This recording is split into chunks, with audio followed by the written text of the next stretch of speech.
Hello, hello. Yay, I'm finally here. Okay, there's a story to today, and I'm sorry for being late. So, it is the day that I've chosen to celebrate the summer solstice with uh, Jessie and the Castlemaine family. Um, and so I thought, you know what, I can stream this at 12:30 from the mountain. It'll be lovely. And I got to the mountain and uh, stressed out because I couldn't get my personal hotspot to work on my computer. And then I decided to do it from my phone. I couldn't figure out how to do it from my phone with the YouTube app being very different. Anyway, long story short, I'm here finally. And I'm here for Tarot and Tea Tuesday, late to the mark. So here's something that I prepared earlier. Because I was going to be out and about, I thought I'm not going to be able to make tea. So what I've done is, and I think I've told you before, I like chucking a few leaves of lemon balm into water. But this time I thought, you know what, I'm going to go crazy. So this is a cold infusion water with a massive branch of lemon balm in it. And it's been really refreshing today. It's the fragrance that comes out as I'm drinking it as well. It's kind of like, it's different to tea because the heat, I feel like the heat draws out different constituents, whereas when it's in cold infusion like this, it's sort of more like it's a fresher version. Like it doesn't bring the deeper notes, the deeper flavors. It just has this really light, refreshing aspect to it. So yeah, cheers. Lemon balm, which I'm pretty sure I have had before. So, and the cards I think I've had before as well. It's been one of those days. It's that time of year too. Like, okay, so we recently had the full moon. If you're not on it already, I recommend you join the mailing list, a lunar journal every full moon with just some interesting things on it. If you want to sign up, the link is in my link tree, which is in my bio of everything. And yeah, so the lead up to this full moon, it was kind of nice getting that, doing the reading and getting that journal out, because it made me realize how intense this time of year is. And it really just, it took me out of all of that and just grounded me back into, you know, a lunar thing, something that's more cyclical than a day cycle, which I feel like I've been really caught up in lately, like these daily cycles. The Tarot and Tea is this weekly cycle, you know, your roster with your work and your scheduling with your work is on this weekly sort of thing, this daily thing. It was really nice to just go, oh, there's a lunar cycle, and it's slightly kind of like it's shifted aside from the hustly rush of a daily or weekly cycle. The other thing as well is that we've got the I've come up to celebrate summer solstice, even though it's a few days early, because it's when I can, but it's that time of year when everything, like the metabolism of life around us, is at its peak. Everything, it's like the equivalent of midday or full moon. It's all just a bit like, whoa, it's all happening. So I am forgiving myself that a whole bunch of stuff went wrong this morning. Not wrong, went not according to the plan this morning. And that I decided to just stop and relax and enjoy the midday of our midsummer celebration today. And now here I am, late afternoon, with these cards that also, I'm just realizing now, look very midsummery. And I'm pretty sure I've used these before too. They're called the Circle of Life Tarot by Maria Di Stefano. So I love these cards. I love the fact that they're circular. I love the beings. There's a couple of my favorites. Oh, that one's really cool. Oh, hang on, I'm doing that. Wait, where is it? There it is. That's one of my favorite cards. And did I see? Oh, hang on, which finger is up? This one. This card. Oh, hang on.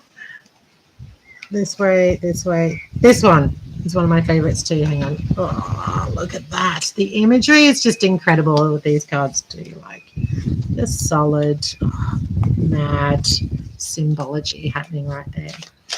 So we're going to pull a card today.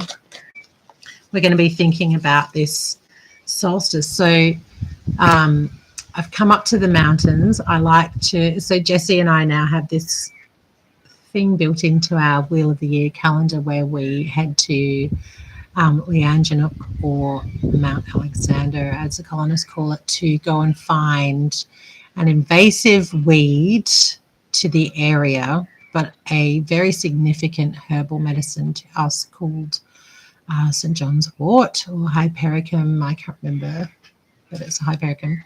Anyway, so we're driving up. We met up there today, and my son and I were in the car, and as we came up this mountain, that was just a sea of yellow flowers, just kind of like, they kind of grow, I don't know, Google it, you'll see, but they kind of grow up and then have this head of flowers at the top, and they're just kind of like bobbing around. And I was like, oh my God, this is amazing. There's so many. It's kind of sad because they shouldn't be there, but we wound the windows down, and the aroma, like St. John's wort has a really subtle smell, but en masse like that, and under the heat of the sun, midsummer, it's just amazing. It was really lovely.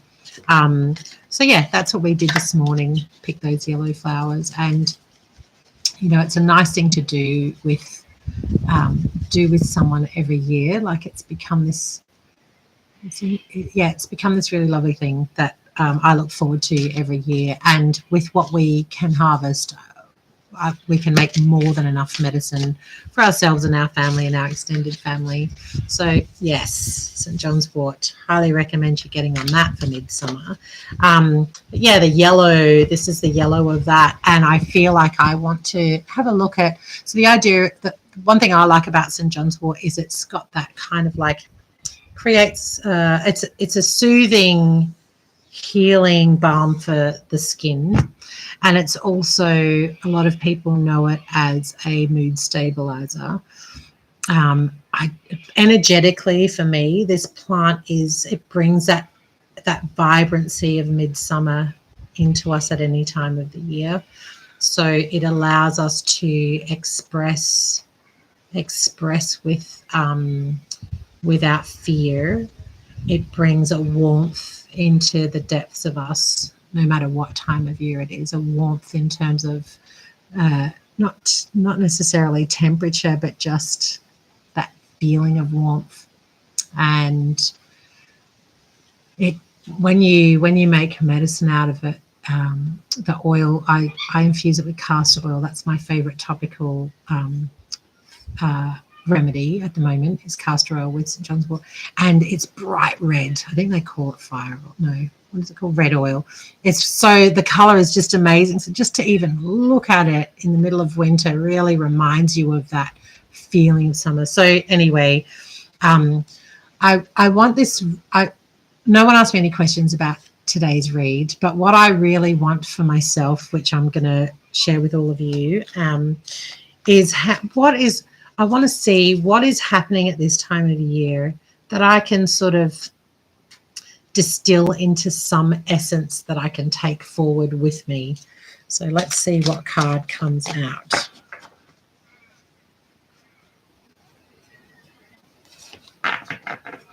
Oh, how lovely. This dreamy, look at that. It's sort of like dreamy colors, wistful kind of pose, lots of draping going on. The sea in the background, cups flowing, a lot of cups flowing with this one. I'm going to do this side. If I can get coordinated. Yeah, the cups flowing thing. That's so I guess especially today, because we're doing our celebration of midsummer, the solstice today, and that feeling of, I want to share festivals with people that I feel like really get me and understand me, that make me feel loved and that I feel love for in equal amounts. And together we generate so much lovely energy that it just is flowing. It flows forth. It becomes greater and bigger and able to be shared and used by, or not used by, but shared and felt by our broader community. And that's absolutely what today is about. But I feel like too, because I was talking about it before, that it's also remembering that comes from that experience of relationship with family and community, that is actually something that generates quite a significant amount of resources that can be used throughout the year. Sometimes it's easy to isolate and keep not want to overburden people with your stuff. And you can see there, like, there is actually a lot going on with this card. There's a lot of cups in play. I don't know if you can zoom in and see that, but there are a lot of cups in play, and they're all pouring out different things in different places. And there's this big ocean in the background. I feel like all these little cups are, you know, there is always a lot going on. And this time of year really signifies that. There's a lot of choices. There's a lot of emotions. There's a lot to, and just this time, chronologically, in the scheme of human existence, we're spoilt for choices. We have an expectation of choice that is kind of ridiculous if you look back over the last, I don't know, like, just even, it's a pretty recent thing to be so spoiled for choices that is expected, where we have this we've built expectations around our choices. And I feel like this card is just a reminder that, you know, these things come and go. The choice, it's not about the choices, it's about how they move through us and what our intentions are behind them. You know, that the ocean in the background is like, there's a resource of energy out there. That's beyond what we're capable of even comprehending, let alone able to wield ourselves. And we're just this single drop in amongst all of that toing and froing of resources, in terms of not just physical resources, but emotional resources, mental resources, the whole lot on that holistic level. This card is reminding me that as I move forward, remember that we're in a time of abundance now. There's a lot going on and a lot happening. And I need to be humbled by the fact that this is a momentary thing. This is not something to be expected. And I should feel, and I do feel grateful that I do have choices. I have the choices that I have, and I have access to the resources that I do have. But I also have to remember that that's not always going to be the case. And I do need to be mindful around what I choose to store and what I choose to give away and what I choose to use in the moment. Yeah, I think that's what I'm taking away from this for me anyway. But yes, the sevens I like, because they're that card where, you know, so from 1 to 5, there's this kind of building of stuff, this building of energy when it comes to the pit cards.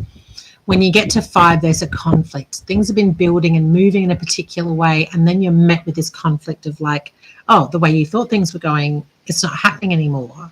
So then the 6 is like this sidestep card, like, oh, something kind of transforms or lifts you up and moves you somewhere else. And then you get to 7 and it's like, oh, so now what is available to me now? What are my options now? What's going on now?